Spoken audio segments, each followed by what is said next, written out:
Bonsoir, bonsoir aux lecteurs de Paroles d'Actu. Je suis Julien Pelletier. Nicolas m'avait aimablement sollicité il y a quelque temps pour rédiger un article au sujet des samouraïs, puisque c'est mon thème de prédilection, et c'est une passion qui m'anime depuis très longtemps.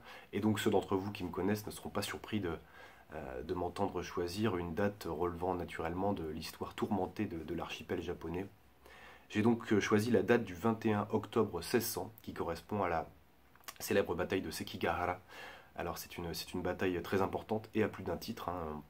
Elle commence en ce matin d'octobre, au fond d'une vallée, hein, une vallée à l'est du lac Biwa, qui est le grand lac au centre du pays, au croisement de plusieurs routes stratégiques très importantes, hein. C'est la raison pour laquelle les deux coalitions qui s'apprêtent à s'affronter s'y retrouvent, hein, y établissent leur jonction.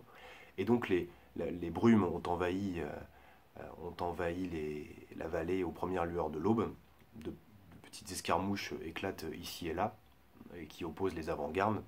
Et lorsque les brumes se dissipent, deux armées formidables se font face. Elles sont, dit-on, composées de plus de 80 000 hommes de part et d'autre, ce qui fait de Sekigahara d'ailleurs l'une des batailles les plus importantes aussi en termes numériques, et non seulement politiques et militaires. Excusez-moi. Donc en cette journée fatidique, les deux grandes coalitions qui s'affrontent, on les surnomme l'armée de l'Ouest et l'armée de l'Est, très simplement. L'armée de l'Est rassemble sous les ordres de leur suzerain Tokugawa Ieyasu, donc le seigneur du clan Tokugawa, et ses alliés, plusieurs dizaines de milliers d'hommes qui entendent tracer leur chemin jusqu'au Kansai, hein, jusqu'à Osaka et Kyoto, les grands centres de pouvoir. Eux-mêmes viennent d'Edo, la future Tokyo, hein. C'est là qu'ils ont établi leur capitale quelques années plus tôt, après y avoir été déplacés par l'homme fort du moment, le prédécesseur d'Ieyasu, c'est-à-dire Toyotomi Hideyoshi. Alors c'est le grand artisan de la réunification du pays à la toute fin du XVIe siècle. Il meurt en 1598 avec un héritier trop jeune pour lui succéder, et donc les grands seigneurs aiguisent leur croc, hein, se préparent à nouveau à voir sombrer l'archipel dans la guerre. C'est Ieyasu qui tire les marrons du feu, après avoir servi longuement, ou du moins avoir louvoyé entre ses prédécesseurs, Nobunaga, le premier unificateur, et Hideyoshi, le successeur. Et c'est lui qui remporte cette journée ponctuée de hauts faits, accomplie par les champions, par les grands héros de la journée. Alors les citer tous serait fastidieux, d'autant que la fine fleur de la chevalerie japonaise de ce temps, de cette toute fin de la période des royaumes combattants, hein, prend part à la bataille. On compte donc tous les grands héros de cette époque, et puis d'autres moins connus en leur temps, mais qui sont appelés à le devenir plus tard, notamment un certain Miyamoto Musashi, qui prétend avoir livré cette bataille. On n'a pas de preuve absolue et factuelle, mais en tout cas, lui prétend l'avoir livré dans le camp de vaincus, cela dit pour relativiser sa vantardise. Alors voilà, cette bataille se termine par la défaite écrasante de l'armée de l'Ouest, pardon, qui est donc battue à plat de couture par les Tokugawa.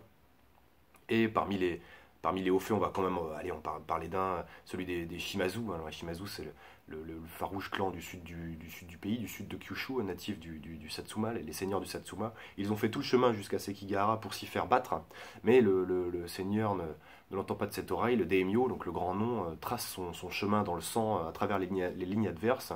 On dit que seuls 300 de ses cavaliers parviendront à passer de l'autre côté et à rentrer, à traverser une bonne partie de l'archipel pour retourner jusqu'à leur fief de Kagoshima, donc à l'extrême sud du pays, à l'extrême sud de Kyushu. Voilà, on pourra citer aussi le nom de Konishi Yukinaga, un daimyo chrétien, converti au catholicisme peu de temps auparavant, et qui va non pas se donner la mort par seppuku, par éventration, hein, comme le veut la coutume, mais accepter d'être exécuté pour rester fidèle à sa foi catholique jusqu'au dernier souffle. Voilà, alors cette bataille, elle est importante à de nombreux titres, on l'a dit. Elle signe l'avènement des Tokugawa, hein. Ieyasu sera proclamé shogun 3 ans plus tard, et il passera le mandat à son fils très rapidement pour bien faire passer un message politique limpide, hein. Il entend établir sa dynastie, et il y réussira au-delà de toute espérance, puisqu'elle va régner sur le pays jusqu'en 1868. Ce sera la dernière et sans doute la plus grande des dynasties de shogun que le Japon ait connue. Et l'avènement des Tokugawa va aussi signer, on le sait, un certain repli sur soi du pays.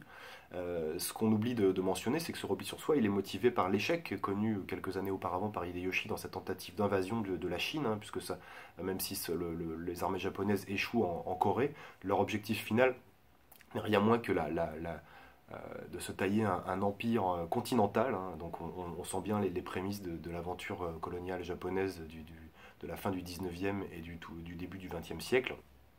D'ailleurs, les exactions commises par les troupes japonaises et les destructions engendrées par les offensives commanditées par Hideyoshi ont laissé des traces très marquées, hein, notamment en Corée, où les Japonais ont laissé des souvenirs assez détestables. Donc on sent bien là encore un héritage qui a façonné pour partie, en tout cas, l'histoire de l'Asie. Voici pourquoi j'ai choisi cette date très importante à la suite de cette bataille de Sekigahara. Plus jamais l'hégémonie des Tokugawa ne sera sérieusement contestée, hein. La destruction finale de la maison Toyotomi advient 15 ans plus tard avec la chute du château d'Osaka. Et puis l'ultime révolte, le chant du cygne, vraiment, c'est la révolte populaire de Shimabara en 1638, mais elle est quasiment vouée à l'échec dès le départ.